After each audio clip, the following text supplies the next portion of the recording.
முதலமைச்சர் விஜய் தலைமையிலான அமைச்சரவை விரிவாக்கம் செய்யப்பட்டிருக்கிறது. 1952க்கு பிறகு தமிழ்நாடு ஸ்டேட் அப்படின்னு எடுத்துக்கிட்டா முதன்முறையாக கூட்டணி மந்திரி சபை அமைந்திருக்கிறது. அதில் காங்கிரஸ் இடம்பெற்றிருக்கிறது. உயர்கல்வித்துறை மற்றும் சுற்றுலாத்துறை காங்கிரஸின் விஸ்வநாதன் மற்றும் ராஜேஷ்குமாருக்கு வழங்கப்பட்டிருக்கிறது. நிறைய இளைஞர்கள் இடம்பெற்றிருக்கிறாங்க. நிறைய புதுமைகளை பார்க்கின்றோம். 7 பேர் பட்டியலின பிரிவை சேர்ந்த அமைச்சர்கள் இடம்பெற்றிருக்கிறாங்க. நிறைய இளைஞர்கள். இப்படி புதுமைகளை அடுக்கிட்டே போகலாம். எளிய பின்புலத்தை சேர்ந்த பலரும் இந்த அமைச்சரவையில் இடம்பெற்றிருக்கிறாங்க. IOMலும் விடுதலை சிறுத்தைகள் கட்சியும் கூட இந்த அமைச்சரவையில் சேர்கிறது. CV சண்முகம், SP வேலுமணி தரப்பு நம்பிக்கை வாக்கெடுப்பில் முதலமைச்சர் விஜய் அரசுக்கு வாக்களித்திருந்தாங்க. அவங்க இடம்பெறுவாங்களா மாட்டாங்களா அப்படிங்கிற கேள்வி எழுந்த நிலையில் அவர்கள் இடம்பெற போவதும் இல்லை. அட்லீஸ்ட் ஃபார் நோபல் ஃபியூச்சர் அப்படின்னு நமக்கு தெரிகிறது. இந்த அமைச்சரவை விரிவாக்கத்தில் உள்ளடக்க செய்திகள் கொஞ்சம் தான் நான் சொல்லியிருக்கேன். நிறைய இந்த விவாதத்தில் பரிமளிக்க போகுது. அது சொல்லக்கூடிய உட்செய்திகள் என்ன, அதில் இருக்கக்கூடிய பொலிட்டிக்கல் இம்ப்ளிகேஷன்ஸ் என்ன, இதெல்லாம் விவாதிப்போம், அலசுவோம். நம்முடைய மூத்த பத்திரிகையாளர் திரு தாமோதரன் பிரகாஷ் அவர்கள், காங்கிரஸ் கட்சியுடைய துணைத் தலைவர் திரு ஹிதாயத்துல்லா அவர்கள், திரு நந்தகுமார் அரசியல் விமர்சகர் மற்றும் முகமருந்து இன்னைக்கு தொங்குறாரு திரு சேலம் மணிகண்டன் அவர்கள். அனைவருக்கும் அன்பு வணக்கம். சேலம் மணிகண்டன், என்ன உங்கள் CVS தரப்புக்கு இடம் இல்லை போல் இருக்கு, அதில் ஒரு திருப்தி இல்லை? தந்தி டிவி நேயர்களுக்கு வணக்கம். ஹரி, வந்த உடனே நீங்கள் எங்கிட்ட தான் வந்து உங்கள் நாரதர் வேலையை ஆரம்பிப்பீங்கன்னு நான் கொஞ்சம் தயாராக தான் இருந்தேன். மந்திரி சபையில் சொல்லும் செய்தி என்ன அப்படிங்கிறத நான் கொஞ்சம் பகுத்து ஆராய்ஞ்சு பார்க்கறதுக்கு விரும்புகிறேங்க. முதல் செய்தி, விழுப்புரம் விராலிமலை கோயம்புத்தூருக்கு இன்னைக்கு மந்திரி சபை விரிவாக்கம் சொல்லும் செய்தி. ஒரு பிரபல பஞ்சு அருணாச்சலம் அவர்களுடைய பாடல் தான் எனக்கு ஞாபகம் வருதுங்க. ராஜா என்பார் மந்திரி என்பார், ராஜ்யம் இல்லை ஆள, ஒரு ராஜ்யம் இல்லை ஆள அப்படிங்கிற மாதிரி. இது இந்த 3 மாவட்டத்துக்கு சொன்ன செய்திங்க. நமக்கு 2 கண்ணு போனாலும் பரவாயில்ல, ஒரு கண்ணா போகணுங்கிற உங்களுடைய பெரிய நல்ல எண்ணம், தாராள மனசை நான் வியந்து பார்க்குறேன். சும்மா பேண்டைடு போட்டுக்கிற அளவுக்கு சின்ன பிளாஸ்டர் தான் பாஸ். கண்ணுலாம் போகல, கண்ணும் போகல, பொண்ணும் போகல. ஒரு சும்மா பேண்டைடு போட்டுக்கிற மாதிரி சின்ன செராக்கு தான். இந்த மீதி அதிருப்தி இருங்க முடிச்சிடுறேன். இந்த மீதி அதிருப்தி அதிமுக MLAக்களுக்கு இன்னைக்கு மந்திரி சபை விரிவாக்கம் சொல்ல செய்தி. ஆளுங்கட்சி வந்திருக்கு, வரவேற்போம். பாவலம் வந்திருக்கிறாரு. வணக்கம். கோஹெட் மணிகண்டன். அண்ணா பாவலண்ணா, உங்களை தான் வலிமையால விழி வச்சு காத்துக்கிட்டு இருந்தேன். இருங்க, உங்க ரவுண்டுக்கு வந்துடுறேன். உங்களை காணமேனு அப்படியே தவிச்சு போயிட்டேன். இந்த மீதி அதிருப்திய சோனமுத்தா கோயம்புத்தூர்ல இருந்து இணைஞ்சிருக்கேன். அவ்வளவு நல்லவர்லாம் இல்ல, நீங்க நம்பாதீங்க பாவலண்ணா. சரி, சோனமுத்தா சோழி முடிஞ்சுதா? எல்லாம் போச்சா? போகாதுன்னு சொன்னோம். வேட்டைக்காரர் வந்து கிட்னி எடுத்துட்டு போயிட்டாரா? 2 கிட்னி எடுத்துட்டு போயிட்டாரா? என்ன உங்களுக்கு இல்லைண்ணா, இது நான் சொல்றது வந்து அதிருப்தி அதிமுக MLA. சார் இதெல்லாம் விட்டுருங்க சார், நான் மெயின் விஷயத்துக்கு வரேன் சார். எழுச்சி தமிழர் தமிழகத்தினுடைய மிகப்பெரிய தலைவராக இருக்கக்கூடிய எங்க அண்ணன் திருமாவளவனுக்கு மனமார்ந்த வாழ்த்துக்களை நான் தெரிவிச்சுக்கிறேன் சார். RSS பெற்றெடுத்த கிறிஸ்துவ பிள்ளை ஜோசப் விஜய் அமைச்சரவையில் நாளை சேர்வதற்கு உங்களுக்கு வாழ்த்துக்கள். அதாவது இவ்வளவு நாள் RSS எவ்வளவு கடுமையா எதிர்த்தீங்க. RSS பெற்றெடுத்த பிள்ளை ஜோசப் விஜய்னு சொன்னீங்க. ஆனா இன்னைக்கு ஒரு நல்ல இந்தியாவே திரும்பி பார்க்குற அளவுக்கு ஒரு அற்புதமான இன்னைக்கு ஒரு பெரிய சமூக மாற்றத்தை கொண்டு வந்திருக்கிறீங்க. RSSோட இன்னைக்கு நீங்க கை கோர்க்கிறீங்க. அவரோட பிள்ளை பெற்றெடுத்த கிறிஸ்தவ பிள்ளை ஜோசப் விஜயோட சேர்றீங்க. அதனால முதல்ல உங்களுக்கு மனமார்ந்த வாழ்த்துக்களை தெரிவிச்சுக்கிறேன். தமிழகத்தில் நீண்ட காலமாக அரசியல் தீண்டத்தகாதவராக நடத்தப்பட்ட பிராமண சமுதாயத்தை சேர்ந்த இந்து சமய அறநிலைத்துறை அமைச்சர் இடம்பெறும் அமைச்சரவையில நாளைக்கு இடம்பெற்று ஒரு புதிய சமூக நீதி வரலாறு படைச்சிருக்கீங்க. அதுக்கு சொல்றதுக்கு வார்த்தையே இல்லை. உங்களுக்கு ஆரம்பத்துல பேசும் ஜாதிய பார்க்கல சார். 1967 இருந்து புறக்கணிக்கப்பட்ட தீண்டத்தகாத சமுதாயமாக நடத்தப்பட்ட பிராமண சமுதாயத்திலிருந்து இந்து அமைச்சர்கள் அமைச்சராக போட்டிருக்கிறாங்க. சார் நான் இதெல்லாம் காலகாலமா திமுக அதிமுக பண்றதுதான். ஆனா புரட்சி பண்ணிருக்காரு. ஒருத்தர் சொன்னாரு பாத்தீங்களா, பிராமண கடப்பாரை கொண்டு திராவிடத்தை வீழ்த்துவோம்னு சொன்னது ஈழ தேச அதிபர். ஆனா அதை நடைமுறையில காமிச்சிருக்காரு மரியாதைக்குரிய முதலமைச்சர். பிராமண கடப்பாரை கொண்டு திராவிடத்தை வீழ்த்துவோம் அதுக்கு இன்னைக்கு கூட நிக்கிற எங்க அண்ணன் திருமாவளவனுக்கு வாழ்த்து சொல்றதுக்கு எனக்கு வார்த்தைகளே இல்ல. சரி, நான் உங்க முதல் கட்ட கருத்தை பதிவு செஞ்சுக்கிறேன். நான் மற்றவங்களையும் போகணும். நீங்க நிறைய ஏழரையை கூட்டுறீங்க, நிறைய ஏழரையை கூட்டுறீங்க. ஆரம்பமே ஏழரையா இருந்தா நல்லா இருக்கு சார். ஒரே ஒரு வார்த்தை சார். அமைச்சரவையில் தூய சக்தி தாவேகாவுடன் கூட்டணி, ஆனா தீய சக்தி திமுகவுடன் கூட்டணின்னு அரசியல் ஒரு புதிய பாதையை கண்டுபிடிச்சிருக்க திருமாவளவனை வாழ்த்துறதுக்கு எனக்கு வார்த்தைகளே வரல சார். சரி, திரு பாவலன், பட்டியலினத்தை சேர்ந்த 7 இடம்பெற்றிருக்கிறாங்க இந்த அமைச்சரவையில். இன்றே நீங்க இடம்பெற்றிருக்க வாய்ப்பு இருக்குமே. எப்பவுமே லேட்டா வந்தாலும் லேட்டஸ்டா தானா? அதுதான் அங்க விசிகே ஸ்டைலா? அந்த ஒரு சஸ்பென்ஸை கடைசி வரைக்கும் வைக்கிறது தான் ஸ்டைலா? ஏன் தாமதமா இந்த விரிவாக்கத்தில் என்ன? இந்த கேள்வி நீங்க வெறுப்பீங்கன்னு நினைக்கிறேன். இன்னும் சற்று இல்லை, இன்னும் ஒரு ஓரிரு நிமிடங்களில் விடுதலை சிறுத்தைகள் கட்சியினுடைய நிலைப்பாட்டை தலைவர் அவர்கள் அறிவிக்க இருக்கிறாரு. இப்போ இன்னும் நம்ம ஒரு சட்ட நேரத்தில் அறிவிச்சிருவாரு. பிரேக்கிங் நியூஸ் பார்க்கலாம். நேற்று ஆமாம், ஆனால் இன்றைக்கு அமைச்சரவையில் இடம்பெற அந்த பதவியேற்பு விழாவில் பங்கு பெறாமல் போனதுக்கு சில அந்த ப்ராசஸ் நடைமுறை சிக்கல் இருந்தது. நாளை அதிகாரப்பூர்வமாக விடுதலை சிறுத்தைகள் சார்பில் தமிழக வெற்றி கழகத்திலான இந்த அமைச்சரவையில் இடம்பெறுகிறோம். ஓகே, உங்க பேரை பிரேக்கிங் நியூஸ் பாவலன்னு நம்ம வச்சது ரொம்ப சரியா போச்சு. தந்தி டிவியில் கடந்த ஒரு 15 நாட்களாக முதல்ல முந்தி சொல்லி வருபவர் திரு பாவலன் அவர்கள். ஸோ இந்த ஆட்சி அதிகாரத்தில் விடுதலை சிறுத்தைகள் பங்கு கொள்வது அப்படிங்கிறது உங்க விசிகா வரலாற்றில் ஒரு முக்கியமான மைல்கல் இல்லையா? விடுதலை சிறுத்தைகள் கட்சியுடைய முதன்மையான நோக்கம் என்பது விளிம்புநிலை மக்களுக்கான அரசியல் அதிகாரத்தை வென்றெடுப்பதுதான். அதற்கு ஒரு வாய்ப்பு கிடைக்கின்ற போது நாங்கள் அதை தட்டி கழிக்க முடியாது. அடுத்து இந்த வாய்ப்பை தேடி நாங்களாக செல்லவில்லை. அந்த வாய்ப்பை வழங்குவதற்கு ஒரு அரசாங்கத்தை உருவாக்கி நிறுவுவதற்கு தாவேகா தரப்பிலிருந்து எங்களிடம் கேட்கப்பட்ட உதவியின் அடிப்படையில், சட்டத்தை பாதுகாக்க வேண்டும் என்கின்ற அடிப்படையில் ஒரு 108 இடங்கள் தமிழ்நாட்டில் நடைபெற்ற அந்த தேர்தல் முடிவின் அடிப்படையில் சிங்கிள் லார்ஜஸ்ட் பார்ட்டி தாவேகா இந்த ஜனநாயக நடைமுறையை காப்பாற்ற வேண்டிய தார்மீக கடமை விடுதலை சிறுத்தைகள் கட்சிக்கு இருக்கிறது. அந்த கடமையை எங்கள் தலைவர் நிறைவேற்றிருக்கிறாரு. வாழ்த்துக்கள் சார், வாழ்த்துக்கள். அந்த பிரேக்கிங் நியூஸ் இன்னும் கொஞ்சம் நேரத்தில் வரும்ல, அதோட உங்கள்கிட்ட இன்னும் விரிவாக வரணும்னு நினைக்கிறேன். கட்டியங்குறி சொன்னதுக்கு ரொம்ப நன்றி. திரு நந்தகுமார் அவர்களுடைய முதற்கட்ட பார்வையும் பெற்றுட்டு உங்கள்கிட்ட விரிவாக வந்துடுறேன் எல்லாத்தையுமே. திரு நந்தகுமார், இந்த அமைச்சரவையுடைய ஹைலைட்ஸ் அப்படின்னா ஒன்றும் இல்லை, பல இருக்கிறது. நீங்க வியந்து பார்ப்பது என்ன? இல்ல, இது இவ்வளவு நாள் பேச்சளவுக்கு இருந்த சமூக நீதிங்கிறது இன்னைக்கு செயல்பாட்டுக்கு அளவுக்கு விஜய் அவர்கள் கொண்டு வந்திருக்காரு.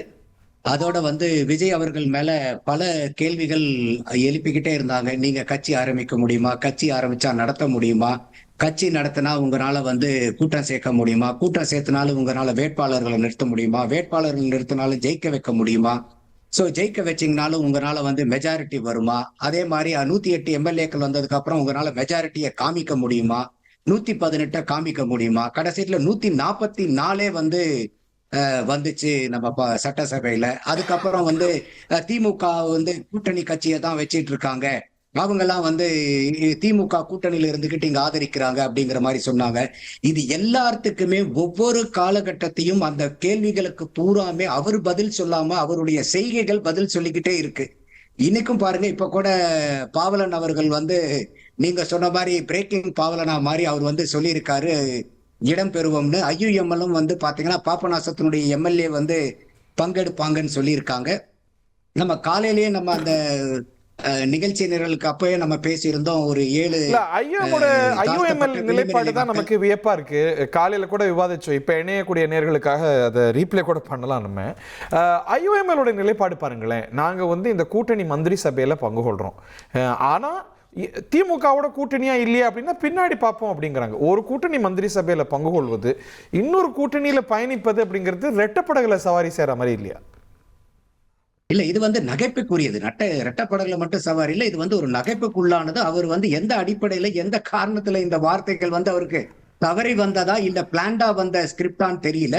ஏன்னா நீங்க அமைச்சரவையில பங்கெடுக்கிறீங்கனாவே நீங்க 100க்கு 100 பங்கு தாவேக்கா கூட நீங்க அலைன் ஆயிருக்கீங்கன்னு அர்த்தம். இப்ப வந்து கம்யூனிஸ்டுகள் கூட சொல்லலாம், ஏன்னா அவங்க ஆட்சியில பங்கெடுக்காதனால நாங்க வெளியிருந்து ஆதரவு அப்படிங்கிறது எப்பயுமே அவங்க சொல்லக்கூடியது. அவங்க சொல்றதை ஏத்துக்கலாம்.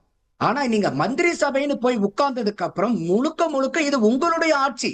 அப்ப நீங்க வந்து ஒரு ஆளுங்கட்சியில இருந்துகிட்டு நீங்க ஒரு எதிர்க்கட்சியோட கூட்டணியில இருக்கிறேன்னு சொல்றது ஒரு பெரிய வந்து ஒரு நகைப்புக்குண்டான செயல். அது வந்து அவங்க எனக்கு தெரிஞ்சு வந்து அவருக்கு அந்த ஸ்கிரிப்ட் வந்து தவறுதலா வந்திருக்கணுங்கிறதா என்னுடைய ஐ பார்வை. Don't think so. அவர் அது ஒரு புரிதலோட மூத்த தலைவர். அவர் ரொம்ப இன்னமும் கூட ஆழமா இன்னும் ஒரு மெச்சூரிட்டி உள்ளவர். சோ அது ஏன் சொல்றாருங்கிற கேள்வி இருக்கு. அவர் தவறுதலா சொன்னார்னு நான் புரிஞ்சுக்கல. ஏன்னா அவர் வந்து இல்ல, அது 2 கூட முறை சொன்னார். காலையில 8 மணிக்கு தந்தி டிவியில் இணைந்த போதும் அதை தான் சொன்னாரு.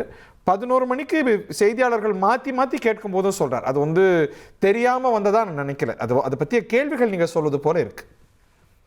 இல்ல, அப்படி வந்து அது தெரிஞ்சே சொன்னாருன்னா அது வந்து நகைமுறைக்கு உண்டானது. அடுத்தது இன்னொன்னு என்ன சொல்றாருன்னா, நாங்க விவாதிச்சதுல 2 எம்எல்ஏ வச்சிருக்கிறோம், 2 எம்எல்ஏக்கு ஒண்ணுதானே கேட்க முடியுது, 2 மினிஸ்டர் கூட கேட்கலாமே அப்படிங்கிற மாதிரி எல்லாம் விவாதிச்சோம்.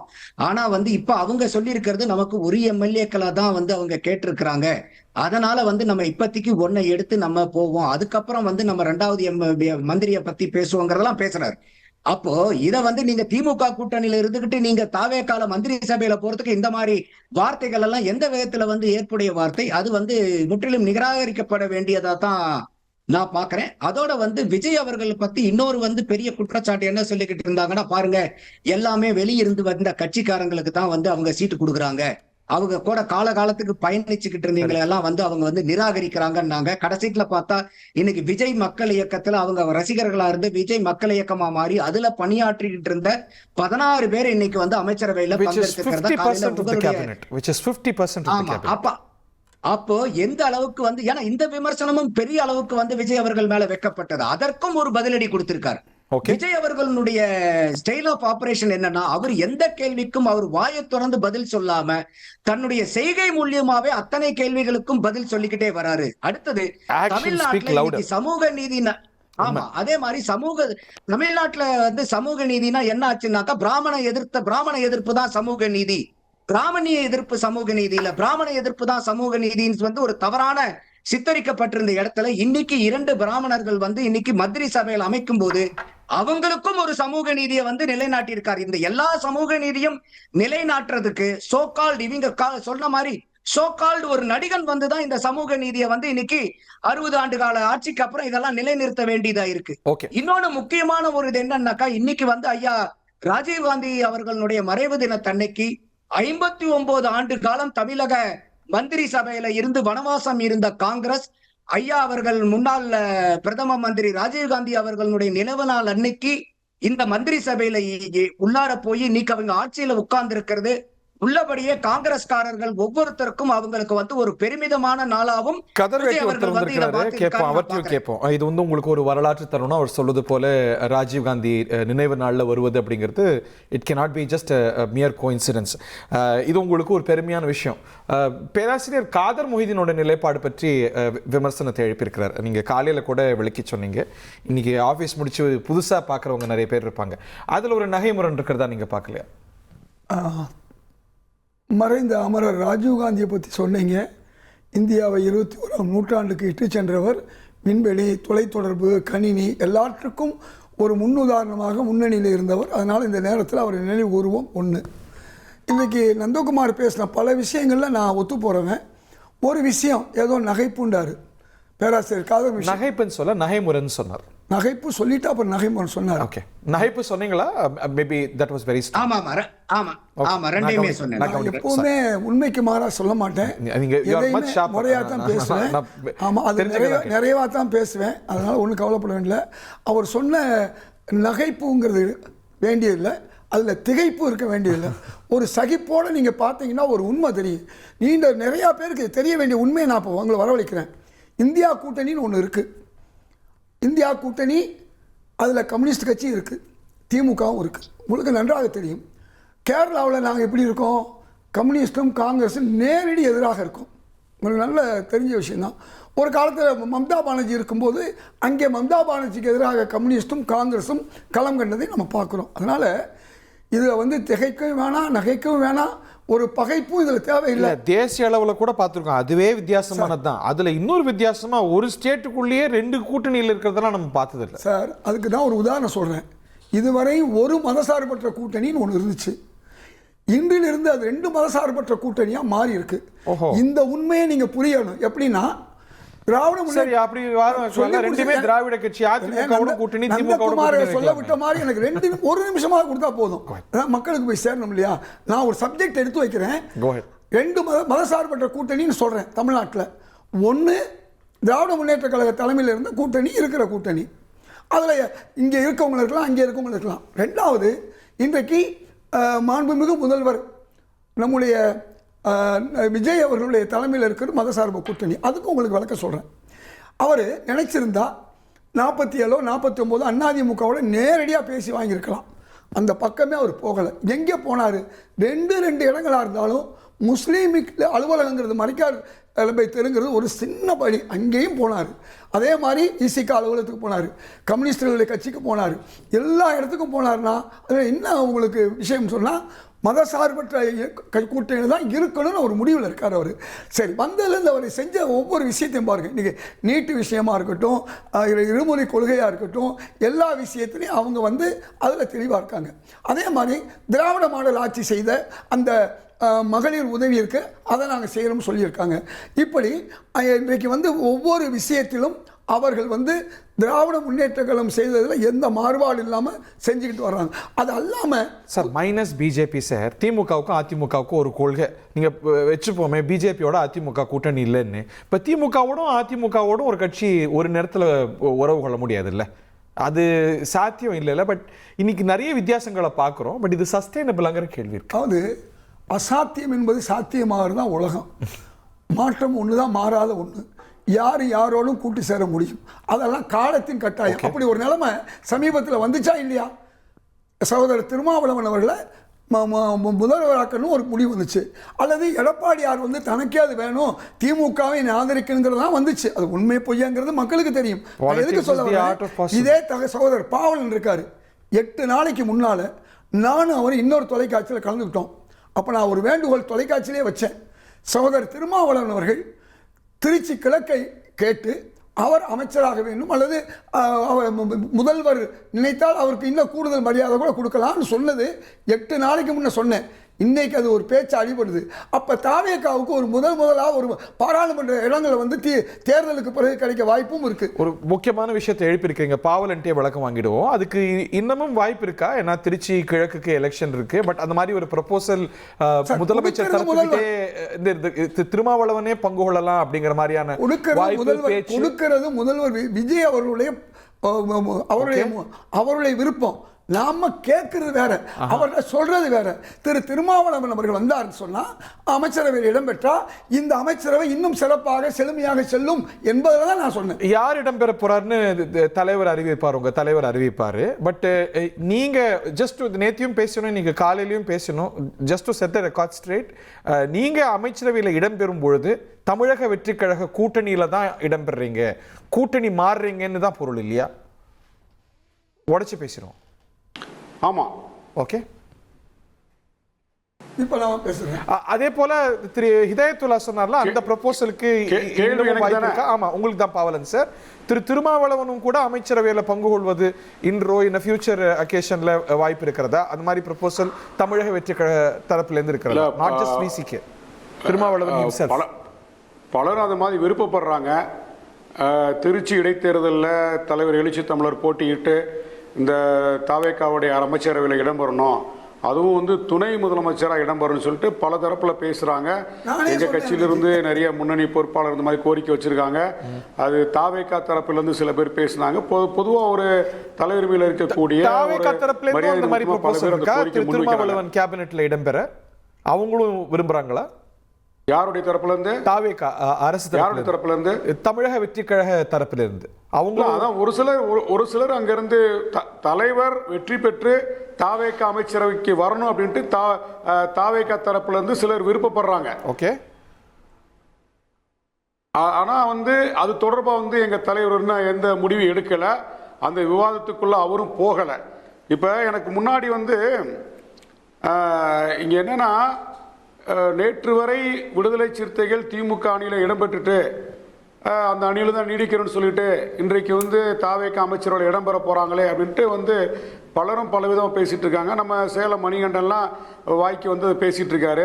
அது குறிப்பாக வந்து பிராமண கடப்பாரை கொண்டு திராவிடத்தை இடிப்போம்னு சொல்லி வந்து விஜய் சொன்னதா ஒரு அவதூற பரப்புறாரு. அது வந்து சீமான் சொன்னது. அது தமிழ்நாடே கண்டிச்சது. ஆமா, சீமானதான் அவர் கோட் பண்ணார். அப்ப இந்த சீமானை இங்க இழுக்க வேண்டிய தேவை என்ன? நிறைவேற்றிருக்காருன்னு சொன்னேன். சீமானை இந்த விவாதத்துல சீமான் அவர்களை இழுக்க வேண்டிய தேவை என்ன இருக்கு? அதாவது ஆடத் தெரியாத மங்கம்மாவுக்கு மேடை பத்தலையா, ஆடத் தெரியாத மங்கம்மாவுக்கு மேடை பத்தலையான்னு கிராமத்தில் ஒரு பழமொழி சொல்லுவாங்க. அதிமுக அமைச்சரவையில் இடம்பெறதுக்கு வாய்ப்பு கிடைக்கலன்னு உடனே விசிக இடம்பெறுது.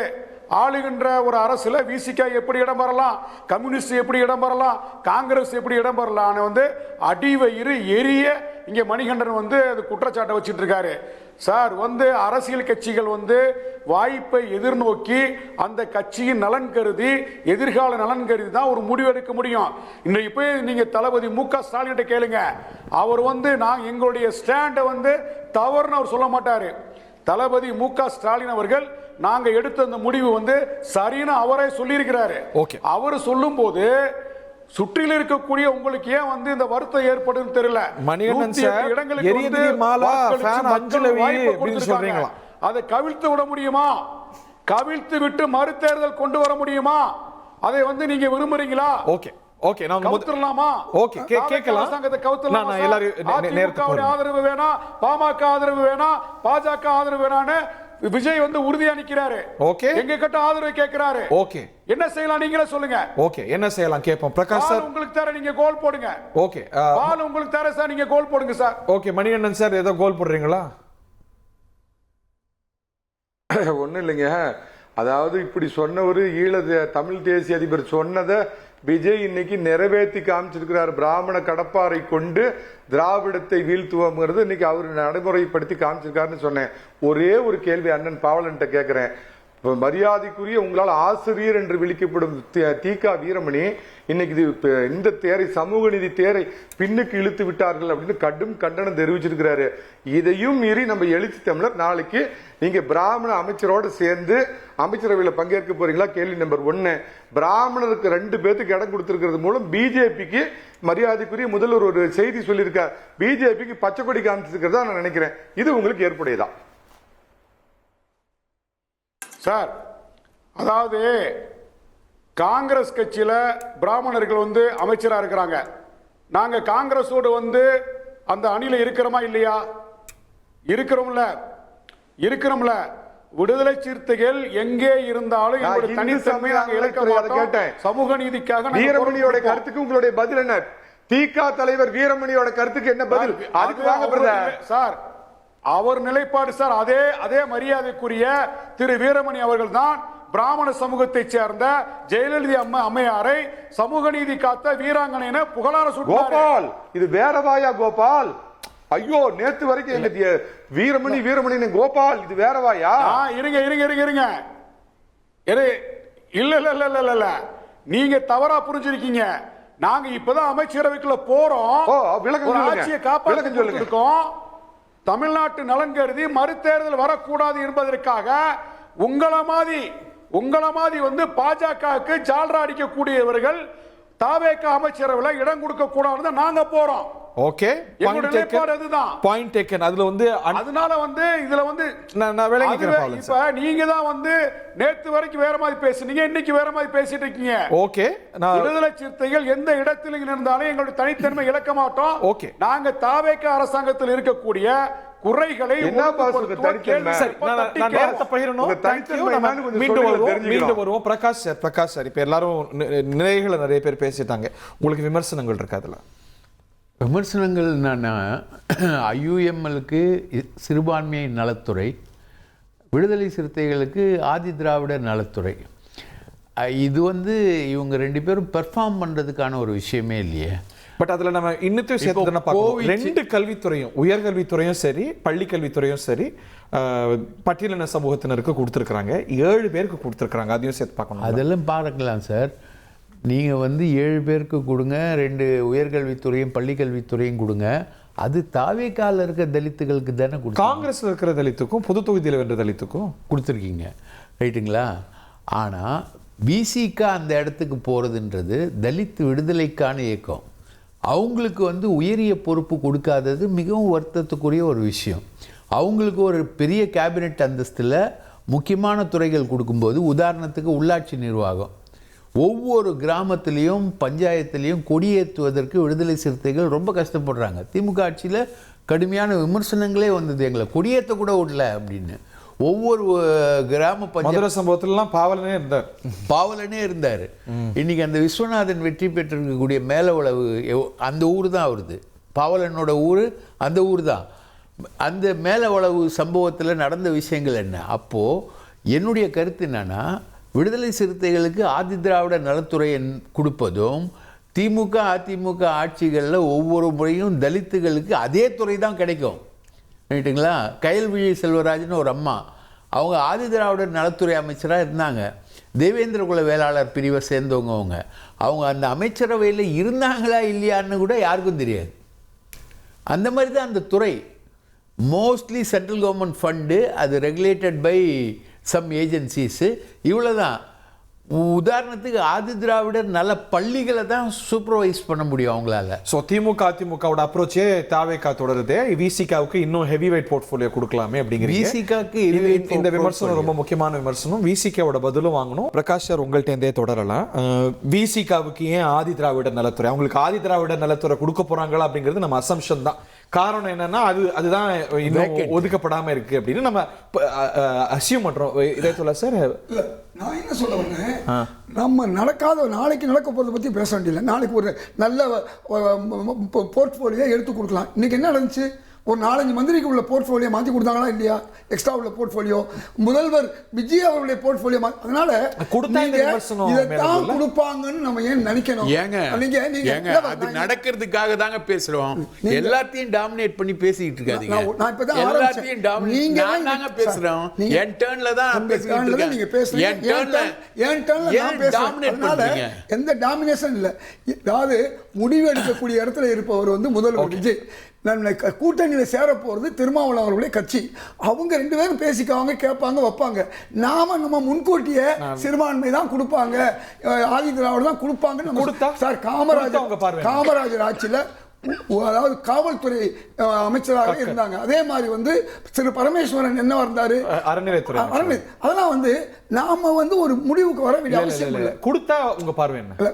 இப்போ வந்து ஐயுஎம்எலுக்கு சிறுபான்மை நலத்துறை, அதே போல விசிகாவுக்கு ஆதி திராவிட நலத்துறை அப்படின்னா அது டெம்ப்ளேட்டா தமிழ்நாட்டு அரசியல் பார்க்க நாளைக்கு எதுனாலும் நடக்கட்டும் சார். அது நடக்கும்போது உட்கார்ந்து பேசுவோம் சார்.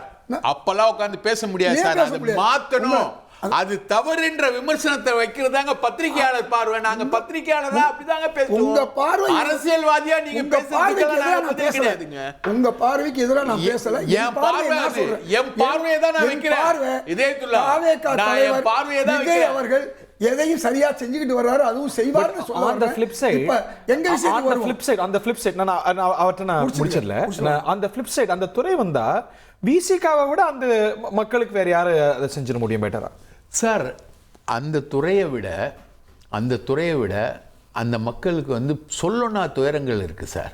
அவங்களுக்கு தேவை ஒரு ரெகக்னிஷன் தான். இன்றைக்கி விசிகாக்கு அமைச்சரவையில் இடம்பெறும்போது ஒரு ரெகக்னிஷன் கிடைக்குதுன்னு பாவல் சொல்கிறார் இல்லையா? அந்த அங்கீகாரம் இருக்குது இல்லைங்களா? ஒரு காலத்தில் தோளில் துண்டே போட முடியாமல் இருந்த மக்களுக்கு சீனிவாச ராவ்னு ஒருத்தர் தஞ்சை மண்ணில் தோளில் துண்டு போட வச்சார், ரைட்டுங்களா? அந்த தோளில் இடுப்பில் கட்டின துண்டை தோளில் போடுறது ஒரு ரெகக்னிஷன். அதே மாதிரி இவங்கெல்லாம் வந்து தாழ்த்தப்பட்டவங்க, அவங்க வந்து ஒரு பொதுவான இயக்கத்தில் இருக்கிறாங்க, தாவேக்கான்னு.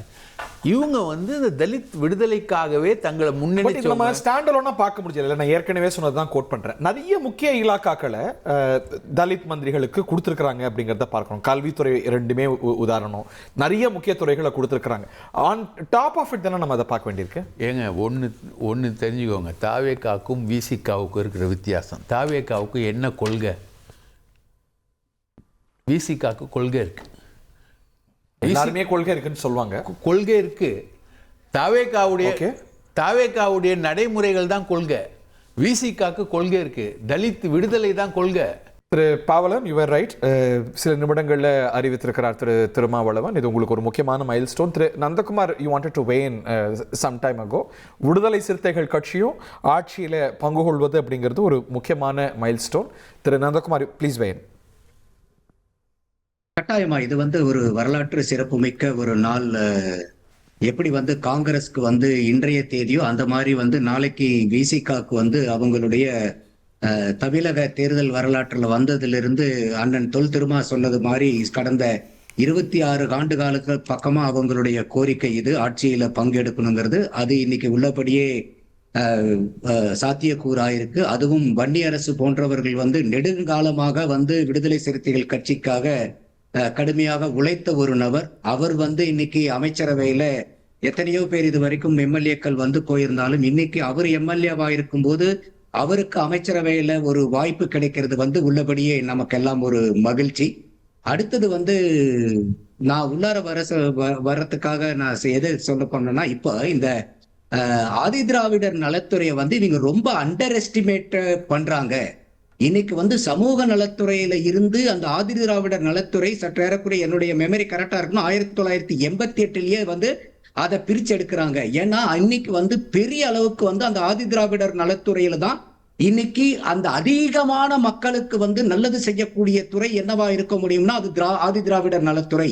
இன்னைக்கு அந்த மக்கள் தான் தமிழ்நாட்டுல வந்து சற்றேறக்குரிய 25% மக்கள் வந்து அந்த சமூக மக்கள் இருக்காங்க. அவங்கள வந்து அரசியல் ரீதியாகவும் சமூக ரீதியாகவும் அவங்கள வந்து பொருளாதார ரீதியாகவும் வந்து மேம்படுத்தணுங்கிறது தான் இன்னைக்கு விடுதலை சிறுத்தைகள் மாதிரி கட்சியினுடைய நெடுநாளுடைய வேட்கை. அப்ப அவங்களுக்கு வந்து இந்த மாதிரி வந்து ஒரு வாய்ப்பு கிடைச்சிருக்கிறது உள்ளபடியே ஒரு பிரதானமான வாய்ப்பு. இது வந்து இன்னைக்கு வந்து ஒரு வீட்டு மனை ஆகட்டும், இல்ல வந்து பட்டாவாகட்டும், ஸ்கில் டெவலப்மெண்ட் ஆகட்டும், அதே மாதிரி வந்து சாதிய வன்கொடுமைக்கு எதிரான ஒரு தடுப்பு சட்டம் வேணுங்கிறது ரொம்ப நாளா வந்து இவங்க கேட்டுக்கிட்டு இருக்காங்க விடுதலை சிறுத்தைகள் கட்சி, பல கட்சிகள். அப்ப இன்னைக்கு அவங்களுக்கே இந்த இலாக்கா வரும்போது கட்டாயமாக வந்து இந்த இலாக்காவுடைய எவ்வளவு ஃபினான்சஸ் அதை ஹேண்டில் பண்றதுங்கிறத வச்சு நம்ம பார்ப்போம். ஸோ இது வந்து ஒரு ஹெவி வெயிட் போர்ட்ஃபோலியோ அப்படின்னு நம்ம பார்க்க முடியுமா? இல்ல, அதுதான் தவறுதலானது. எல்லா இடத்திலையும் பணம் மட்டுமே பிரதானம் அல்ல. இல்ல சார், செயல்படுத்துறதுக்கு அந்த மக்களுக்கு இப்ப கல்வித்துறை அப்படின்னா அதுல புழங்கக்கூடிய தொகை, அது வந்து நம்ம நெகட்டிவ் கனோட்டேஷன்ல சொல்லல. சோ அதுக்கு இருக்கக்கூடிய அதிகாரம் அதை ப்ரொபோர்ஷனேட்டா பாக்குறோம். பட் அந்த அளவுக்கு ஆதி திராவிட நலத்துறைக்கு செல்வாக்கு உண்டா? கட்டாயமா உண்டு. என்ன காரணம்னு கேட்டீங்கன்னா, மாநில நிதியாகட்டும் மத்திய நிதியாகட்டும் இன்னைக்கு எல்லாத்துக்குமே வந்து இன்னைக்கு ஒட்டுமொத்த மாநிலமாகட்டும் தமிழ்நாட்டிலேயும் இன்னைக்கு பெரிய அமௌண்ட் வந்து ஆதி திராவிடர் நலத்துறைக்கு வருது. அப்ப இன்னைக்கு வந்து வெயிட்டான போர்ட்போலியோன்னு அவங்க சொன்னது எதனாலன்னு கேட்டீங்கன்னாக்கா, எந்த போர்ட்போலியோ வந்து ஊழல் அதிகம் பண்ண முடியும், எந்த போர்ட்போலியோ வந்து கிடைச்சதுன்னா காசு அதிகமா சம்பாதிக்க முடியுங்கிற அந்த அடிப்படையில மட்டுமே இது வந்து வெயிட்டான போர்ட்போலியோன்னு அந்த எது வந்து உண்மையான வெயிட் ஒரு குடிமகனுக்கு வந்து ஒரு சமூக ரீதியாகவும் அரசியல் ரீதியாகவும் முன்னேற்றக்கூடியதுதான் முதல்ல. அந்த ரெண்டு வகையில நீங்க முன்னேற்றிட்டீங்கன்னா காசு பணம் அவன் சம்பாரிச்சுக்குவான் சார்.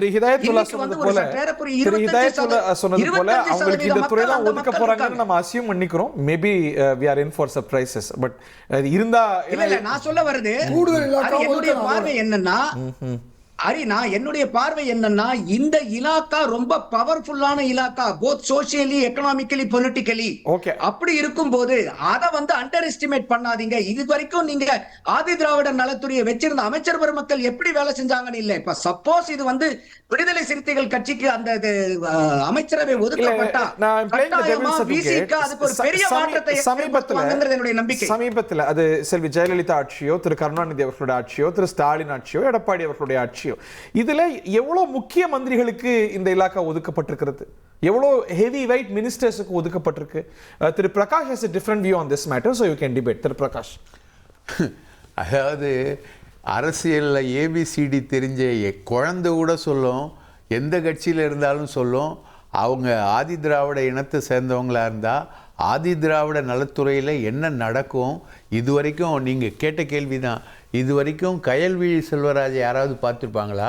அந்த காலத்தில் வந்து சத்யவாணி முத்துவுக்கு இந்த துறை ஒதுக்கப்பட்டதா சொல்லுவாங்க. But Sathyavani Muthu was a heavyweight minister. அவங்க she is iconic leader. அவங்க அது தவிர இது வரைக்கும் யாருக்கும் எந்த ஹெவி வெயிட் மினிஸ்டரும் அந்த மந்திரி சபையை யார் பெறாங்கிறத பொறுத்து அதோட வேல்யூ மாறுது இல்ல, அதையும் நம்ம சேர்த்து பார்க்கலாம். அதாங்க இப்போ திமுக மந்திரி சபையில இப்போ இந்த துறைக்கே ஒரு புத்துயிரை விசிகாவால கொடுக்க முடியுமா? முடியாது.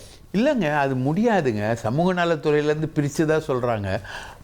ஆனால் இந்த துறை வந்து உண்மையிலேயே இப்போது உதாரணத்துக்கு திருமாவளவன் வந்து அந்த அமைச்சரவையில் டேக் பார்ட் பண்ணணும், அவர் வந்து திருச்சி கிழக்கில் போட்டி போடணும் அப்படின்னா இவங்க வந்து எல்லா போர்ட்ஃபோலியோவையும் மைனஸ் பண்ணிவிட்டு ஆதி திராவிட நலத்துறை சிறுபான்மையினரில் திருமாவளவன் சார் போக முடியாது, இதில் தான் போக முடியும் அப்படின்னு இந்த துறையை வைப்பாங்களா? அதை விட திருமாவளவன் மாதிரி ஒரு ஹிஸ்டாரிக் கேரக்டர் பங்கெடுக்கக்கூடிய அமைச்சரவைனா அவங்க எந்த துறையை கொடுப்பாங்க? ஓகே, ஸோ அப்போ அதை நம்ம சேர்த்து பார்க்கணும். திரு நந்தகுமார் முடிச்சிருங்க. திரு பாவலன் தான் இதுல வெயின் பண்ண, அவருடைய கருத்து தான் இதுல முக்கியமானது. இதுல ஒண்ணு இல்லை, இன்னைக்கு இந்தியாவுல தேர்தல் கமிஷனருங்கிறது என்னைக்குங்க வந்து பிரதானமா இருந்துச்சு? பதவியினாலயா இல்ல ஐயா சேஷன் அவர்கள்னாலயா? அப்போ நீங்க எந்த மந்திரி சபைங்கிறது முக்கியம் இல்ல, மந்திரி யாரு, அவருடைய நடவடிக்கை என்ன. இன்னைக்கு ஒவ்வொரு டிபார்ட்மெண்ட்டுக்கும் மக்களுக்கு சேவை பொறுத்திருக்குல்ல. இன்னைக்கு ஜெயலலிதாவும் முதலமைச்சர் தான், திரு எடப்பாடி பழனிசாமி, திரு ஓபிஎஸும் முதலமைச்சர். யார் இருக்கும்போது இன்னொன்னு என்னன்னா, இந்த ஆதி திராவிடர் நலத்துறையே வந்து ஒரு பவர்ஃபுல்லான இல்ல, இது வந்து ஒரு சாதாரண துறைன்னு பார்க்கறதே ஒரு தவறான பார்வை. ஓகே, விசிகா பார்வை, தவறான பார்வை. விசிகா பார்வை பெறுவோம். நம்ம எல்லாமே அசியூம் தான் பண்ணிக்கிறோம், நாளைக்கு இலாக்கா வரும்போது தான் தெரியும். பட் ஸ்டில் நம்ம இதை விவாதிச்சிட்டோங்கிறதுனால திரு பாவலனுடைய பார்வை. ஹரி. Yes sir. எப்போதும் விசிகாவின் குரலாய் ஒலிக்கும் நண்பர் தாமோதர பிரகாஷ் அவர்களுக்கு வணக்கம், நன்றி. நன்றி. அதாவது அவரு பிரகாஷருடைய பார்வை என்ன எதுலேருந்து மாறுபடுது அப்படின்னா, இப்போ ஆதி திராவிட நலத்துறை அப்படின்னா ஆதி திராவிட சமூக மக்களுக்கு மட்டுமான துறை. அதில் வந்து அதில் அந்த அமைச்சராக இருக்கக்கூடியவங்க அந்த மக்களுக்கு மட்டும்தான் வழிகாட்ட முடியும், வழிநடத்த முடியும், அந்த மக்களுக்கு மட்டும்தான் நலத்திட்டங்களை கொண்டு சேர்க்க முடியும். ஆனால் மற்ற துறைகள் அப்படின்னா எல்லா சமூக மக்களும் உள்ளடக்கிய துறையாக வந்து அது ஒரு வடிவமாக இருக்குது. அப்போ அந்த துறைக்கு அமைச்சராக வரக்கூடியவங்க அனைத்து தரப்பு மக்களையும் வழிநடத்தக்கூடிய ஒரு வாய்ப்பு கிடைக்கிது அப்படின்ற பார்வையிலிருந்து நம்ம நண்பர் தாமோதர பிரகாஷ் சொல்கிறாரு. அது வரவேற்கத்தக்கதான். ஆனால் இன்னொரு பக்கம் நம்ம நண்பர் நந்தகுமார் கூட்டிட்டது போல ஆதி திராவிட நலத்துறையில் ஏராளமான நிதி உதவிகள் மாநில அரசு, ஒன்றிய அரசு கொடுக்கக்கூடிய கோடிக்கணக்கான நிதிகள் இருக்குது. அது வந்து முறையாக வந்து கொண்டு போய் இந்த மக்களுக்கு வந்து செலுத்தப்படலை. நிறைய செயல்படுத்தப்பட வேண்டிய திட்டங்கள் நிறைய கிடப்பிலேயே இருக்குது. நிறைய இப்போ ஆதி திராவிட சமூகத்தை சேர்ந்த நிறைய மக்கள் வந்து அதாவது வந்து ஏதாவது ஒரு தொழில் தொடங்குவதற்கு வந்து விண்ணப்பம் கொடுத்தா கூட எல்லோருக்கும் அந்த வாய்ப்பு கிடைக்கிறதில்ல. வங்கிகள் வந்து பண உதவி கொடுத்து, கடன் உதவி கொடுத்து அதுக்கான உதவி செய்கிறதில்ல. அப்போ நிறைய இந்த ஆதி திராவிட சமூக மக்களை எம்பவர் பண்ணுவதற்கு, முன்னேற்றுவதற்கு ஏராளமான செயல் திட்டங்களும் அதற்கான நிதிகளும் வந்து அந்த துறையில் இருக்குது. ஆனால் இதுவரை அது முழுமையாக நடைமுறைப்படுத்தப்படவில்லை. இப்போ விசிகாவிற்கு அந்த துறை கிடைக்கும்போது சட்டத்தின் அடிப்படையில் அந்த துறைக்கு என்னென்ன விதிமுறைகள் இருக்கோ அதை பயன்படுத்தி கிடைக்கக்கூடிய நிதிகளை முழுமையாக இந்த மக்களுடைய முன்னேற்றத்திற்கு செலவிடக்கூடிய, கண்காணிக்கக்கூடிய, அதிகாரிகளை வேலை வாங்கக்கூடிய, விண்ணப்பித்த அனைவருக்கும் நிதி உதவி செய்து பொருளாதாரத்தில் முன்னேற்றக்கூடிய ஒரு வாய்ப்பாக வந்து அது அமையும். அந்த அடிப்படையில் கூட வந்து தாவேக்கா இந்த அமைச்சரவையை எங்களுக்கு ஒதுக்கிக்கலாம்னு கூட நாங்கள் எடுத்துக்கிறோம். இன்னொரு பக்கம் நாங்கள் வந்து இது வழியே வந்து நாங்கள் அமைச்சரவையில் இடம்பெறோம், அதனால் எங்களுக்கு அந்த துறை கொடுங்க இந்த துறை கொடுங்கன்னு சொல்லிட்டு தாவேக்காவுக்கு அழுத்தம் கொடுக்கலை. அவர்கள் வந்து ஆட்சி அமைப்பதற்கு விசிகாவை வந்து ஆதரவு கேட்குறாங்க. ஆதரவு கொடுத்த நிலைமையில் அமைச்சரவையில் இடம்பெற்றாதான் இது வந்து ஒரு உறுதி செய்யப்பட்ட ஒரு அணியாக இருக்கும் அப்படின்ற அடிப்படையில் மதசார்பற்ற ஒரு தோற்றத்தை நாம் உருவாக்கணும்.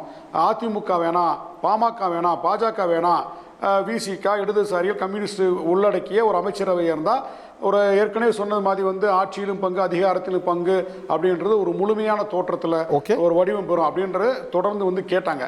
அது ஆதவ அர்ஜுனா வந்து நேரடியாக வந்து கேட்டார். ஏற்கனவே மாண்புமிகு முதலமைச்சர் விஜய் அவர்கள் எங்களை தேடி வந்து எங்கள் தலைவருக்கு நன்றி சொல்லுகின்ற போது அப்பயும் அவர் சொன்னார் வந்து அமைச்சரவையில் இடம்பெறுங்கன்னு சொல்லிட்டு போனார்.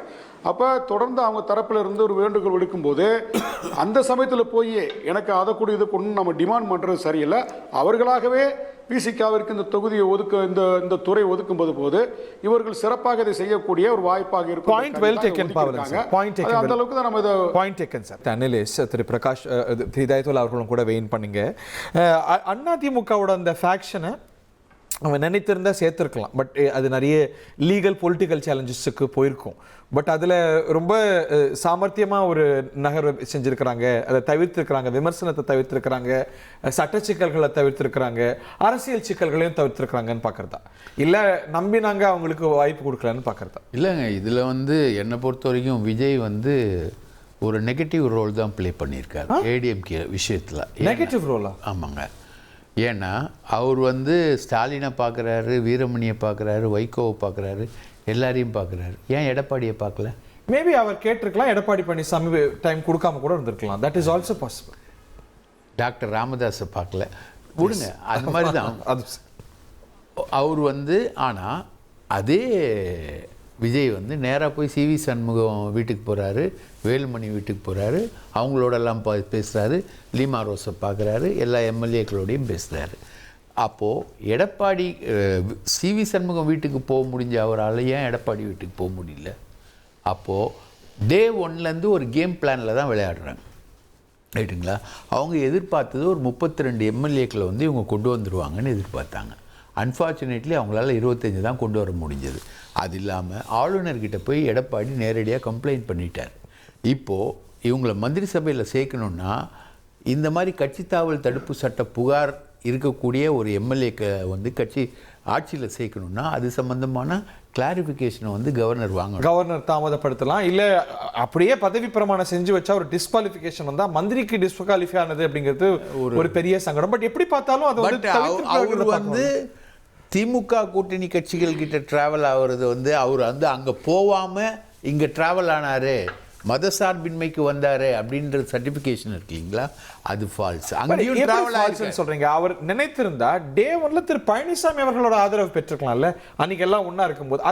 அதை விடுத்து அவர் கோரியது விசிக்கு ஆதரவு, கம்யூனிஸ்ட் ஆதரவு, ஐஓஎம்எல் ஆதரவு. ஸோ அதில் ஒரு கன்சிஸ்டன்சி நீங்க பார்க்கலையா? அதுக்கு பின்னாடி இருக்கக்கூடிய கான்ஸ்பிரசி 120B வந்து லீமா ரோஸ் ஆப்ரேட் பண்ணி ஏடிஎம்கேவை ஸ்பிளிட் பண்ணி தான் அவங்க எடுக்க ட்ரை பண்ண, வேற வழி இல்லாம செஞ்சிருக்கிறாரு. ஸோ இதுல வந்து he tried, he failed அப்படிங்கிறார். who failed இந்த அவங்க 32 பேர் வந்திருந்தாருன்னா அது Vijay failed, miserably failed. Vijay இன்னைக்கு முதல்வராக இருக்காரு, 108 இடங்களை பெற்று சிறு சிறு கட்சிகளாம் அவருடைய ஆதரவை பெற்று இருக்காரு. அதே அதிமுகவுடைய ஒரு பகுதி நம்பிக்கை தீர்மானத்தில் வாக்களிச்சுட்டாங்க, முடிஞ்சு போச்சு. இப்போ அவர் வந்து இப்போ ஒரு முதல்வராக எல்லா காரியங்களையும் செய்கிறாரு. நீங்கள் அவருடைய புதுமை என்ன, வெறும் மகளிர் உரிமை தொகை மட்டுமல்ல, 100 யூனிட்டை 200 ஆக்குனது மட்டுமல்ல, அம்மா உணவகத்தையும் இன்னைக்கு சரி செஞ்சுருக்காரு. திமுக தரப்புலையாவது பாராட்டு வந்திருக்கு, எங்கள் திராவிட மாடல் நீங்கள் செய்கிறீங்கன்னு சொல்லி. அம்மா உணவகத்துக்கு பாராட்டு வரல. அது மட்டுமல்ல, கல்வி அமைச்சர் பள்ளிக் கல்வி அமைச்சர் என்ன சொல்லியிருக்காரு, எந்தெந்த மாவட்டங்களில் குறைந்த மதிப்பெண்கள் பெற்றார்களோ அந்த மாவட்டங்களை நாங்கள் தீவிரமாக கல்வி பணியாற்றுவோம்னு சொல்லியிருக்காரு.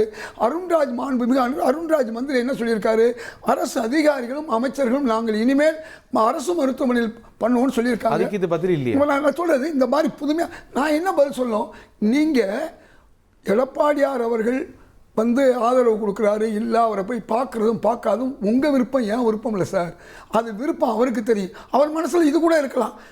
எல்லாரும் சொல்கிறாங்க கரூர் சம்பவத்துக்கு அவர் ஆதரிச்சார்னு. இப்போ நான் சொல்கிறேன், அந்த தாவேக்காவுடைய தொண்டர்களை தனக்கு ஆதரவு வந்து விட்டு தாவேக்காவை எனக்கு ஆதரித்து சொல்லி ஒரு வித்தியாசமான ஒரு ஹைஜாக் பண்ணுறதுக்கு முயற்சி பண்ணுறவர் கூட வருத்தமாக இருக்கலாம். யாருக்கு? தாவேக்கா தலைவருக்கு. அதை புரிஞ்சுக்கோங்க. நான் என்ன சொல்ல வர்றேன், அவர் மனசில் என்னன்னு நீங்களும் நானும் சொல்ல முடியாது, யார் மனசில் யார் இருக்காங்கன்னு சொல்ல முடியாது. பார்ப்பாதும் அவர் விருப்பம். அப்போ நீங்கள் போய் ராமதாஸ் அவர்களை பார்ப்பார், காலம் வரும்போது நிச்சயமாக பார்ப்பார். இன்றைக்கு அவருடைய வேலை என்ன, இந்த ஆட்சியை சரி செய்யணும். இதயதுல்லா விஜயோட மனசாட்சியா மாறிட்டார். நல்லங்க மனசாட்சி பத்தியோ கருத்து சொல்றாரு. அவர் போய் பார்க்கறது பார்க்காத பத்தி கருத்து சொல்றாரு. நீங்க எதிர்கருத்து சொல்லும்போது நான் ஆதரவு கருத்து சொல்றேன். உங்களுக்கு உரிமை இருக்கா, எனக்கு உரிமை இருக்கு. இப்ப எங்க கட்சியில 2 பேருக்கு பதவி கொடுத்திருக்காங்க, பாராட்டு. திரு ராஜேஷ் அவர்கள் வந்து அதுல அவங்களுக்கு வந்து உயர் பதவி கொடுக்கிறாரு விஜய், காங்கிரஸ்க்கு உயர் பதவி கொடுக்கிறாரு. கூட இருக்கிறாங்க, முதல்ல வந்தாங்க அப்படின்னு அந்த லாயல்ட்டி பாப்பாங்க தானே. சரி, ஆனா இவங்களுக்கு வந்து ஆதி திராவிட நலத்துறை தான் கொடுக்கிறாரு. அவர் பேசும்போது நான் ஏன் குறுக்கிடல, அவரை பத்தி மக்களுக்கு தெரிஞ்சுக்கிறதுனால அமைதியா இருந்தேன். அட்லீஸ்ட் என்னைய பத்தி தெரியட்டும். நான் சொல்ல வந்தது, அதாவது திரு ராஜேஷ் அவர்கள் நீண்ட நாள் சட்டமன்ற அனுபவம் உள்ளவர், கடந்த முறை சிஎல்பி லீடராக இருந்தவர், சுற்றுலாத்துறை கொடுத்துருக்காங்க, சிறப்பாக செய்வார். அதே மாதிரி எங்களுடைய இன்னொரு அமைச்சர் மாண்புமிகு விஸ்வநாதனை பொறுத்தவரை பொது தொகுதியில் வென்றது மட்டுமல்லாமல் மேலூர் தொகுதிக்கு அவர் வெளியில் உள்ளவர். அவர் மதுரையில் அரசியல் செய்தவர். காஞ்சிபுரத்தில் நிற்கும் போது அவர் மதுரைக்காரனாங்க, இன்னைக்கு மதுரையில் நிற்கும் போது அவர் காஞ்சிபுரத்துக்காரனாங்க. அவர் தமிழ்நாடு மட்டுமில்ல அகில இந்திய அளவில் செயலாளர் இருக்கிறவர். கக்கன் அமைச்சர் கக்கன் கூட இரட்டை தொகுதியில் நின்றவர், நல்லா உங்களுக்கு தெரியும். ஆனால் இவர் ஒற்றை தொகுதி. பெரும்பாலான மக்கள் அதிகமாக பட்டியலின மக்கள் இல்லாத இடத்துல வெற்றி பெற்றிருக்காரு. அவருக்கு உயர்கல்வி கடந்த முறை நண்பர் கோவில் செல்வன் அவருக்கு கிடைத்த மாதிரி ஒரு தொகுதி கிடைச்சிருக்கு. அதனால நிச்சயமாக அதை அவர் சிறப்பாக செய்வார். உயர்கல்வித்துறை அமைச்சர் ஆவதற்கு ஒரு பொது தொகுதியில் வந்து ஒரு தலித் நின்று வெற்றி பெறுவது ஒரு தகுதி. அந்த தகுதி நான் சொல்ல வரல, அவருக்கு கொடுத்திருக்காங்கன்னு சொன்னேன். அந்த சப்ஜெக்ட் வேற, இந்த சப்ஜெக்ட் வேற. எல்லாத்துக்கும் நீங்க இடையிலே கருத்து சொன்னா நம்ம நல்லா இருக்காது. அது இல்லாம இந்தியன் யூனியன் முஸ்லீம் லீக்கை பொறுத்தவரை காங்கிரஸுக்காவது 59 ஆண்டுகளுக்கு பிறகு அமைச்சரவை கிடைக்குது. இந்தியன் முஸ்லீம் லீக்கு சுதந்திர இந்தியாவில் காயிதே மில்லத்தும் அவர் கட்சியில் அதிகமான சட்டமன்ற உறுப்பினர்கள் இருந்தாங்க, அவங்க கிடைக்கல. அதுக்கு பிறகு பேரறிஞர் அண்ணா ஆட்சி காலத்திலையும் அதிமுகவிலையும் திமுகவிலையும் திரு அப்துல் சமத் அவர்களும் திரு லத்தீப் அவர்களும் தொடர்ந்து 2 கட்சியிலும் எம்எல்ஏ இருந்தாங்க. அவர்களுக்கெல்லாம் கிடைக்காத ஒரு வாய்ப்பு இன்னைக்கு பேராசிரியர் காதர் மையன் காலத்தில் நம்முடைய தலைவர் தாவேகா தலைவர் மூலமா கிடைச்சிருக்குன்னு சொல்லி அந்த நிறைய வகைகளில் வரலாறு படைக்கப்படுகிறது. நமக்கு வேண்டியது இன்னைக்கு நல்ல அரசு வந்திருக்கு. அதுக்கு முன்னாள் முதல்வர் ஸ்டாலின் கூட 6 மாசம் நம்ம நேரம் கொடுப்போங்கிறாரு. திரு ரஜினிகாந்த் 6 மாசம் நேரம் கொடுப்போங்கிறாரு. நாமும் நேரம் கொடுப்போம். இன்னும் அவர் வந்து சிறப்பாக செய்வார். ஓகே, இறுதி சுற்றுல இருக்கும். இந்த விரிவாக்கம் சொல்லும் செய்தி என்ன, எல்லாருடைய இறுதி செய்தியும் கருத்தும் என்ன? ஸ்டார்டிங் வித் திரு சேலம் மணிகண்டன். திரு எல்லாருமே சுருக்கமாக வச்சுப்போம், ஒரு 30 வினாடிகள் மிகாம. ஹரி, உண்மையாலுமே இன்னைக்கு இந்த அமைச்சரவையில் மரியாதைக்குரிய முதலமைச்சர் 3 வரலாற்று சாதனைகளை படைச்சிருக்கார். அதுக்கு அவருடைய வாழ்த்துகளையும் பாராட்டுகளையும் அவருக்கு முதல்ல தெரிவிக்கிறேங்க. முதல் சாதனை என்ன அப்படின்னா, நீ எல்லாம் பொது தொகுதிக்கு ஆசைப்படலாமா அப்படின்னு என்னை பார்த்து கருணாநிதி கேட்டார்னு பல உங்க டிவி உட்பட எல்லா விவாதங்களையும் குறிப்பிட்ட வன்னியரசுக்கு வா ஆட்சியிலும் பங்கு அதிகாரத்திலும் பங்குன்னு நீ கொடுத்துருக்கிற மரியாதைக்குரிய முதலமைச்சர் முதல்ல அந்த விஷயத்துக்காக பாராட்டுறேன். நவீன இந்திய அரசியலுக்கு நவீன இந்தியாவை உருவாக்கிய மரியாதைக்குரிய அமரர் ராஜீவ்காந்தி அவரை கொன்ன கொலகாரனை ஒரு கட்சிக்காரங்க கட்டி பிடிச்சி உச்சி வந்தாங்க. அது தவறு அப்படின்னு அவர் இறந்த தினமான நினைவு தினமான இன்னைக்கே காங்கிரஸுக்கு மந்திரி சபையில பதவி கொடுத்து ஒரு புது செய்தியை சொல்லியிருக்காரு. 3வது விஷயம், சொந்த கட்சிக்கே துரோகம் பண்ணிட்டு வந்தா சர்க்கார்ல எடப்பாடி பழனிசாமியை பத்தி அண்ணாமலை அவர்கள் பேசினது, அண்ணாமலையை பத்தி எடப்பாடி பழனிசாமியை பத்தி எல்லாம் பேசுவாமா? ஓகே, இவர் யாருக்கு பேசுறாருன்னு எனக்கு தெரியலங்க ஐயா, என்ன குறுக்கிடாதீங்க. அதாவது சொந்த கட்சிக்கு துரோகம் பண்ணிட்டு வந்தீங்கன்னா இறுதி கருத்து சுருக்கமா முடிச்சிருங்க. இல்ல சார், ஒரே ஒரு மரியாதைக்குரிய நண்பர் பாவலனுக்கு ஒரு கேள்வி கேட்கிறேன். இல்ல இப்ப கேள்வி எல்லாம் வேணா, கேள்விக்கெல்லாம் டைம் இல்ல, கேள்விக்கெல்லாம் டைம் இல்ல, அது விவாதம் ஆயிடும். சரி சார், ஆர்எஸ்எஸ் பெட்ரட் தேங்க்யூ என்ன விவாதத்துக்கு நேரம் இல்ல சார், விஜய் அப்படினு சொல்றீங்க, அந்த கருத்துல நிக்கிறீங்களா? புது விவாதத்துக்கு டைம் இல்ல. தேங்க்யூ. ஏன்னா அப்புறம் பதில் வரும், நீங்க பதில் சொல்வீங்க, அதுக்கு நேரம் இல்லைங்கிறதுனால தான். அது தவறுன்னு சொல்லல. I don't have the time. Pavalan sir இறுதி கருத்து சுருக்கமா, நீங்களும் புது விவாதத்தை கிளப்ப வேண்டாம்.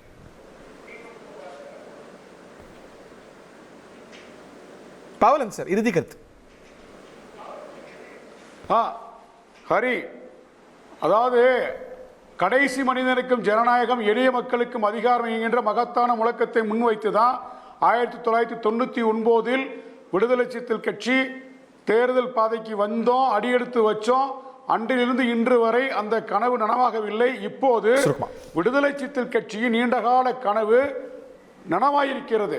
ஓகே, அப்படி ஒரு மகத்தான வாய்ப்பு கிடைக்கும் போது அந்த வாய்ப்பை பயன்படுத்துவதுதான் புத்திசாலித்தனம். இந்த வாய்ப்பை பயன்படுத்தி விளிம்புநிலை மக்களுக்கு எங்களால் இயன்ற கடமைகளை பணிகளை செய்வதற்கு ஒரு மகத்தான வாய்ப்பு கிடைத்திருக்கிறது. அந்த அடிப்படையில் தான் நாங்கள் இதை அணுகிறோம். ஆனால் விசிக எந்த இடத்தில் இருந்தாலும் நாங்கள் எங்களுடைய தனித்தன்மையை இழக்க மாட்டோம். திமுகவோடு 5 ஆண்டு காலம் நாங்கள் ஆட்சி அதிகாரம் அவங்க ஆட்சியில் இருக்கும்போது கூட்டணியில் நாங்கள் இருந்தோம். அப்போது திமுக அமைச்சர் ஆட்சி காலத்தில் நடந்த தவறுகளை கூட நாங்கள் சுட்டி காட்டியிருக்கோம். அதுபோலத்தான் இன்றைக்கு இருக்கக்கூடிய மாண்புமிகு விஜய் தலைமையிலான இந்த அரசாங்கத்தில் ஏதேனும் குறையில் இருந்தால், தவறு நடந்தால் அதை விடுதலை சிறுத்தைகள் உறுதிபட தட்டி கேட்போம். அதில் எந்த மாற்று கருத்து இல்லை. வாழ்த்துக்கள். போய் ஒரு அணியில போய் சேர்ந்தாப்புல மழை போன்ற நாங்கள் கரைஞ்சிட மாட்டோம். விடுதலை சிறுத்தைகள் எப்போதுமே தனித்தன்மையோடு தான் நாங்கள் களமாடுவோம். அதாவது ஃபினிஷ் யுவர் தாட்ஸ் சார், முடிச்சிருங்க. நான் நேரம் குறைவாக இருக்கு, அதனால தான். வேறு ஏதாவது இருக்கா? ஃபைன். ஹிதாயத்துல்லா சார். முதல்வர் விஜய் அவர்களுக்கு சிக்கல் வரும் விக்கல் வரும் மக்கள் அவர் பக்கத்தில் இருக்காங்க, எந்த நக்கல் பண்ணாலும் அவர் பார்த்துக்குவார். சிலர் சவால் வரும்னாங்க, எல்லாருக்கும் நாளைக்கு என்ன நடக்கும்னு நமக்கு தெரியாது, சவால் அவர் சமாளிப்பார். அப்படி ஒரு சவால் அவருக்கு எதிரான ஒரு நிலைப்பாடு ஒரு தேர்தல் வந்தால் மற்ற அதிமுக போன்ற கட்சிகள் திவாலாகும், இருக்கக்கூடிய அவங்களுடைய சட்டமன்ற எண்ணிக்கை குறையும். இதுதான் நான் சொல்ல முடியும். இறுதி கருத்து சார். 144 மெஜாரிட்டியை நிரூபிச்சேன்னு சொல்லக்கூடிய அவரோட மெஜாரிட்டி இன்னைக்கு குறைஞ்சிருக்கு. வெறும் திமுக கூட்டணி கட்சிகளுடைய இதை வச்சு 118 119 தான். இப்போ சிவிஎஸ் தரப்பு அவருக்கு எதிர்நிலை எடுத்துட்டாங்களா? இல்லை, அவங்க இப்போ எடப்பாடியோட காம்ப்ரமைஸ் பேசிக்கிட்டு இருக்காங்க. They are returning back to ADMK. அதுதான் இப்போ நடந்துகிட்டு இருக்கு. இல்லைன்னா ஒரு 17 எம்எல்ஏ தாவேக்கா எதிர்ப்புன்னு போயிடுவாங்களா அப்படி நிலைப்பாடு மாற்றி? எடப்பாடி நிலை தாவேக்கா எதிர்ப்பு நிலை. பட் அந்த சமரசத்துக்கு இன்னும் ஸ்கோப் எல்லாம் இருக்கா? ரெண்டு பேருக்கும் சமரசத்துக்கு ஸ்கோப் இருக்கு. இன்னைக்கும் அட்மினிஸ்ட்ரேஷன் ரீதியா எடப்பாடி தான் கட்சி தலைவர். ஓகே, அதனால காம்ப்ரமைஸ் இருக்கு. ஸோ 144ல் 25 குறைஞ்சிருச்சு விஜய்க்கு. இன்னும் பாஜகவுக்கு ஆதரவா இப்போ வந்தே மாதரம் பாடல் இஷ்யூ ஆகுது. பாஜகவுக்கு ஆதரவான நிலை எடுத்தாருன்னா கம்யூனிஸ்டுகள் விலகிடுவாங்க. இந்த வந்தே மாதத்துல நீங்க காலையிலுமே பேசுறீங்க, இது மத்திய அரசுடைய ஆளுநருக்கு ஒன்றிய அரசுக்கு கீழே இருக்கக்கூடியவர் அங்கே அது பாடுறது சட்ட. அதே தமிழ்நாட்டில் விஜய் அவர்களுடைய கூட்டத்தில் இது நடந்தா தப்பு. How is it an issue? It is an issue. இல்ல அது தமிழ்நாடு பொலிட்டிக்கல் கவர்மெண்ட் நடத்துற விழா நடந்தா பரவாயில்ல. இது ஆளுநர் மாளிகை அவருடைய இசைவில் இன்னைக்கு லட்சணியே பார்த்திருப்பீங்க. தமிழ்நாட்டு அரசுடைய லட்சணி இருந்திருக்காது, இந்திய அரசுடைய லட்சணியே தான் இருந்திருக்கும். ஸோ இதுல இவங்களுக்கு என்ன சேர்க்க முடியும்? அது ஒரு இஷ்யூ. அது ஒரு உதாரணத்துக்கு தான் நான் சொல்றேன். ஓகே, அந்த மாதிரி மத்திய அரசோட இஷ்யூ பிஎம் ஸ்ரீ, இன்னும் நிறைய எஜுகேஷனல் பாலிசி, அதெல்லாம் எப்படி அவங்க வேத்ரூ பண்ணுவாங்க. ரெண்டாவது இவங்க ஒரு டஃப் பிஜேபியை எதிர்கொள்ள போறாங்க. ஓகே, அஸ்ஸாமும் வெஸ்ட் பெங்கால் அது ஒரு சவாலா இருக்கும்னு நினைக்கிறேன். அஸ்ஸாமும் வெஸ்ட் பெங்கால் முடிஞ்ச அப்புறம் அவங்க தமிழ்நாட்டை நோக்கி தான் வருவாங்க. அப்ப என்ன நடக்குதுன்றதான் climax. Nandakumar sir, I request you to keep it very short. அதனால ஐ எக்ஸீடட் டைம். ரொம்ப சுருக்கமா கண்டென்ஸ் இதேன்னு சுருக்கமா ரத்னமாக சொல்லி முடிச்சிடுங்க. 2 பாயிண்ட் சொல்லிடுறேன். இந்த ஆதி திராவிட நலத்துறைக்கு இப்ப இன்டரிம் பட்ஜெட்லயே வருஷத்துக்கு 3934 கோடி நிதி ஒதுக்கீடு. அது மட்டும் இல்லாம அனைத்து டிபார்ட்மெண்ட்டையும் சேர்த்துனீங்கன்னா வருஷத்துக்கு 22,250 கோடி ரூபாய் எஸ்சி எஸ்டி மக்களுடைய நலத்திட்டத்துக்கு மட்டும் தமிழ்நாட்டுல செலவு பண்ண போகுது. அப்ப இந்த அமைச்சரவையில போறவங்க இதை ப்ராப்பரா ஹேண்டில் பண்ணாங்கன்னா இவ்வளவு பெரிய தொகையே அந்த சரியான மக்கள் கிட்ட கொண்டு போய் சேர்க்க முடியும். Point number 1. பாயிண்ட் நம்பர் 2 இன்னைக்கு தமிழ்தாய் வாழ்த்து ஐயா ஸ்டாலின் அவர்கள் முதலமைச்சராக இருக்கும் போதே கவர்னருடைய ஃபங்க்ஷன்ல தமிழ்தாய் வாழ்த்து கடைசியா பாடப்பட்டது. அப்ப பிரகாஷ் அவர்களும் திமுக காரங்களும் என்ன நடவடிக்கை எடுக்க முடிஞ்சது? அதனால அது ஒரு லார்ஜர் டிபேட். நம்ம டைம் இல்ல சார், டைம் இல்ல. திருமாவளவன் சொன்ன ஒரு வார்த்தை, அதாவது ஆட்சியில் பங்கு அதிகாரத்தில் பங்கு 1999 தலைவர் மூப்பனாரோட திருமாவளவன் அவர்களோட நான் இருந்தேன்.